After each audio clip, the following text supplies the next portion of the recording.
अस्सलाम वालेकुम नाज़रीन, मैं हूं आयशा शब्बीर और आप देख रहे हैं एम न्यूज़ HD। नजर डालते हैं आज की अहम खबरों पर। कराची से रिपोर्ट करे जुनैद अहमद कायम खानी। कराची में 24 घंटों तक छठी बार ज़लज़ले के झटके महसूस किए गए। 3.2 शिद्दत के ज़लज़ले की गहराई 19 किलोमीटर रिकॉर्ड की गई।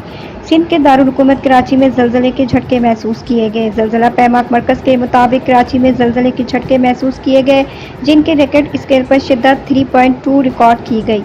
इस मौके पर की एंकर पर्सन नबीला ज़िया ने आवाम से इल्तमास करते हुए कहा है, आवाम बड़ी बिल्डिंगों और खस्ताहाल घरों में एहतियात से रहें, अपने बच्चों बड़ों पर कड़ी नज़र रखें, खासकर कलमा तैयबा का विर्द करते रहे, रब्बुल इज़्ज़त से दुआ करें हमें किसी बड़ी आफत से महफूज फरमाए, आमीन। जबकि ज़लज़ले का मरकज़ कराची के इलाके लांडी, कोरंगी, कायदाबाद, मजीद कॉलोनी व दीगर इलाका जात से रिपोर्ट मौसूल हुई। रात के और दिन को कराची के मुख्तलिफ इलाकों में ज़लज़ले के खौफ से मजदूर ड्यूटियाँ छोड़कर घरों को चले गए। दीगर फैक्ट्रियाँ बंद। ज़लज़ले की वजह से आवाम घर, दुकानों और बड़ी बिल्डिंगों से निकल कर बाहर मैदानों, पार्कों और मस्जिद का रुख कर लिया। मजीद आवाम को मस्जिद में अजान देते हुए सुना गया। कलमा तैयबा का विर्द करते रहे, आवाम में खौफ व हरास फैल गया। ज़लज़ले के नतीजे में किसी जानी या माली नुकसान की कोई इत्तला मौसूल नहीं हुई। मजीद खबरों और अपडेट्स के लिए देखते रहें एम न्यूज़ HD।